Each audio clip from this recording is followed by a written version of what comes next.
Video begins with Lachi taking a blind tennis class on Zoom.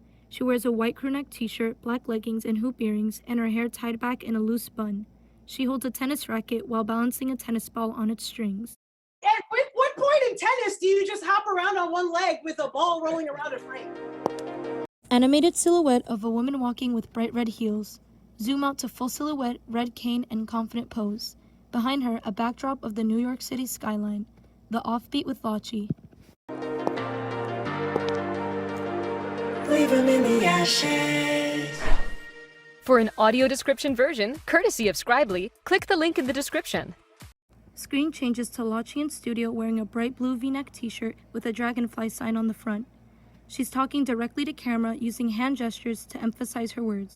Hey everyone, and welcome to The Offbeat. It is me, Lachi. I'm a black girl going blind, just trying to stay fabulous. I'm here to motivate and educate. And if you're really loving this trip, just hit that subscribe button. And hell, hit the bell. So today we are going to be talking about disability sports, focusing on the Paralympics. What are the Paralympics? Well, Paralympics literally means parallel Olympics. And it highlights sports by disabled players, so you know I'm all about this. Not enough people know about the Paralympics, and while you're sitting here being motivated by the General Olympics, baby, please tune into the Paralympics if you want some real motivation. Every Paralympian has the perfect story. And today we're going to be talking to one of the head honchos at the International Paralympic Games Board, Tim Reddish. But before we get into that, I wanted to go down memory lane and talk about my experience as a budding blind track and field star. When I was in 5th grade, I believe it was, we had a sports tournament and they put me on racing because they knew I was fast. And we had this really complicated maze we had to run with all different zigzags and spins and turns. And I remember that adrenaline rush when they were like, in your mark, get set,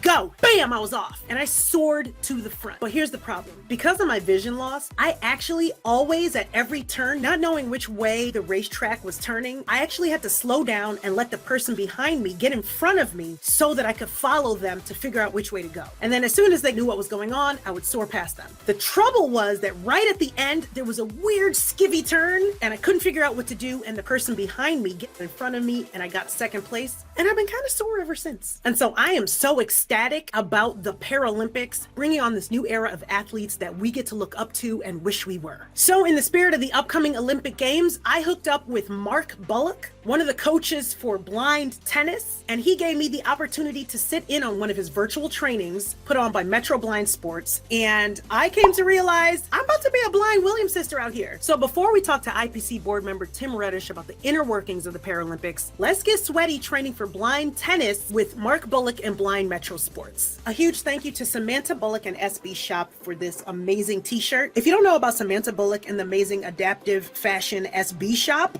check it out in the description. You will not regret it. All right, y'all, let's do some blind tennis. First, let's get warmed up. Switch to Zoom with 5 people holding tennis We're just going to rackets. start off just by doing a little bit of marching, so no racket and ball required to start with. Oh, this is making me miss Zumba class. All march with high knees. Now this is aerobics. I'm just hoping I don't sweat my eyelashes off because these lashes are great. Put both arms up in the air and you circle one arm forwards and one arm backwards. Wait, what? Forward. One arm will go forward, one arm will go backwards. Ah! Like that? Yeah. You got it, you got it, you got it. Oh, like that. One more, yeah. Okay. What are we doing? So now if you get the ball, and we're going to try and keep the ball as still as possible, so it doesn't make a noise, and start to move your racket from left to right. Oh no, please don't fall.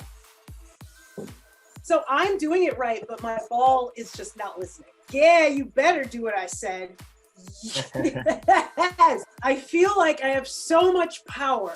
But we're going to go up onto one leg. What?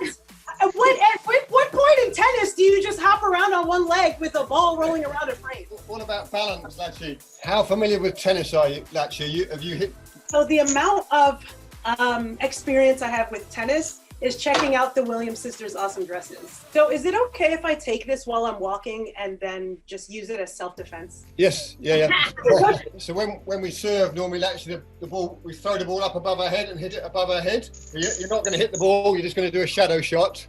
Oh, I don't hit the ball at my computer? No, not. Okay, making sure.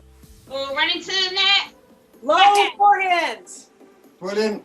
And here you go. I'm going to try and hit a winning forehand. Oh no. Low backhand. I hit a high forehand, hard downward. Okay, and you hit a winning shot, actually. You've beaten me. I roll and tumble and I do an awesome pose at the end. And there's a close-up on my smile. So, great session. Nice to meet you, Letty. Yes, nice to meet you all, and thank you so much for allowing me to be part of your class. It's interesting because I didn't know what to expect.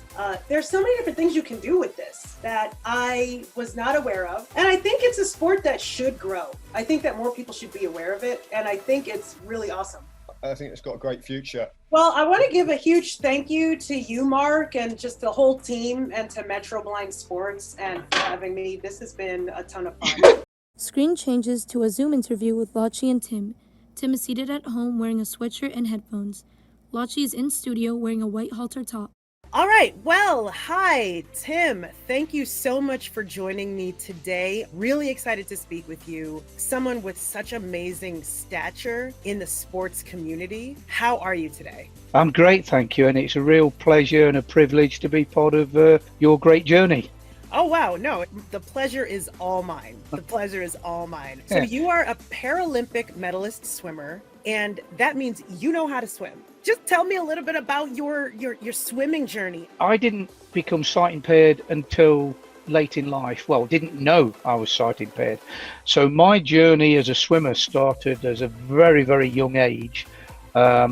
When my dad was in the army, and he taught me to swim the good old-fashioned way. He took me to the local outdoor swimming pool and said, here you go, let's have some fun. And then he took the rubber ring away from me. So I either went down to the bottom or I swam back to the side in the good old-fashioned sink or swim. And from the age of age onwards, I swam with a local swimming club.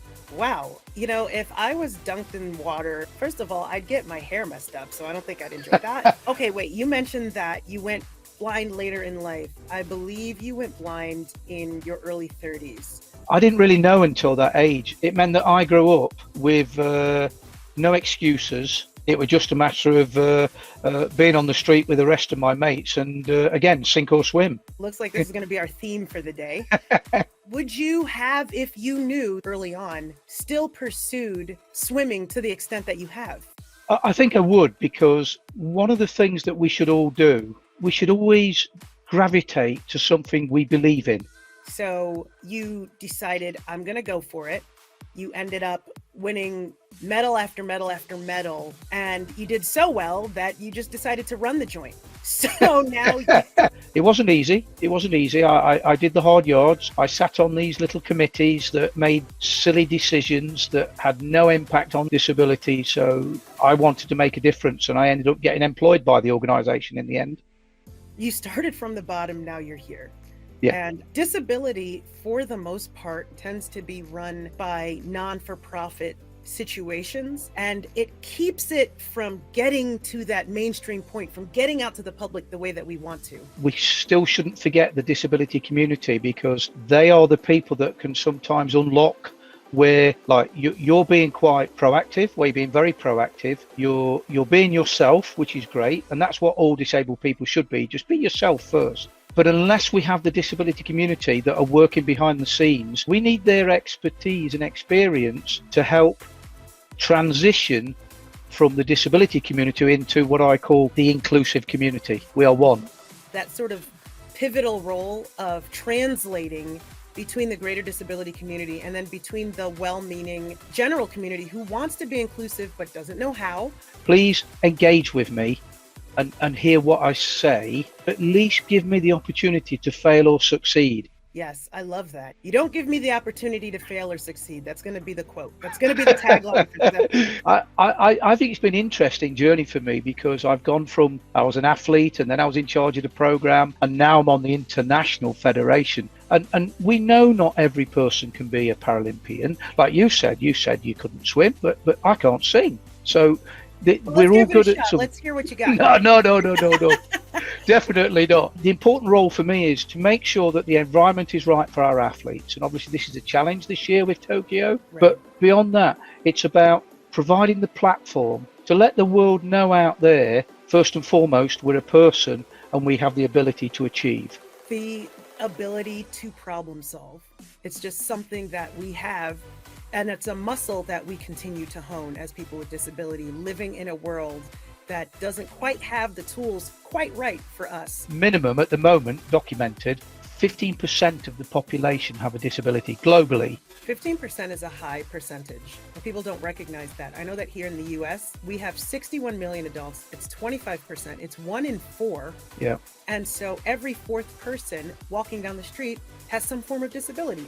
And there are so many more people in this 15% than we even recognize. You may be in it. And by you, I mean you, the viewer. And I don't think you should be ashamed of it. In some countries, you're afraid to declare that you have a disability. Yes. Rio 2016 Paralympic Games was a major success. I think it was at least threefold. They have 3 times more people registered disabled because of the impact of the Paralympic Games in Brazil. That's an outcome goal that you dream about, but when they come through, it's a great feeling. That's so beautiful. Seeing somebody that has what you have be proud of themselves, you get to see what it's like to be proud of yourself. Yeah. I think the motto to this is you've got to believe in yourself, and when choices come, just make the choice. Don't worry about it, because if you work hard and you believe in yourself, eventually the outcome goals will come. Make the choice. Oh gosh, that's the whole thing. It comes back to sink or swim. Yeah, you've got to do it. You've got to make things happen and believe in yourself. I am so on the same wavelength that you are. As soon as I began to really embrace my vision loss, my sight loss, my journey to blindness, my life has been so enriched. It's like people go, why is your life so much better now that you're blind? And I think you hit the nail on the head. It is a choice. It's the choices you make. Your mindset changes. It's a paradigm shift. And I can only be grateful for it. I remember the scariest thing I ever did, and I look back now and I laugh, was when I was given a white cane to use. That was the biggest stigma in the world. In the end, I thought, sod it. If it gives me more space so I don't walk into lampposts anymore, then so be it. And if anybody gets in my way, that's their worry, not mine. I think one of the funnest things I love to do, because I use a cane at night, I love to get in my high heels and a cute little outfit and just power walk through the street. Yes. People just have to dive out of the way. It's not a negative thing. It's actually a positive thing. It brings you that freedom. I'm healthier. My life has been enriched because I've managed to keep myself active and engaged in the things I want to do. Awesome. Well, we're going to have to round up here. So I want to ask you if there's any last final words that you want to say. I think the key here is that don't worry about anybody else. Think about yourself, believe in yourself, and yes, you will upset and annoy people sometimes, but if you're doing it because it's right for you, because you're the only person that you need to be answerable to when you put your head on the pillow at night, just do it. Folks, just do it. You heard it from Tim Reddish himself. Thank you so much for joining me today, Tim. This was probably one of the most insightful conversations I've had all year. My pleasure. It's been great. All right. This was one of the most labor-intensive episodes I have done yet. Blind tennis was definitely a blast. Thank you so much, Mark Bullock and Metro Blind Sports. And of course, the hugest of thank yous to Tim Reddish. I also want to give a huge preemptive congratulations to all the athletes that are going to be playing in Tokyo this year. You are all true beacons. Show the world what we can do. All right, y'all. Thank you so much for sticking with me to the end of this episode. Please hit that subscribe button if you want to continue down this journey with me. A blind Serena Williams, just trying to stay fab. Lots more to come, so stick around. Lachi practices bouncing a tennis ball on her racket while singing to herself. Text appears. Special thanks Scribely and Metro Blind Sport. Woo. 1, 2, 3. 1, 2, 3, 4, 5, 6, 7. 1, 2, 3, 4.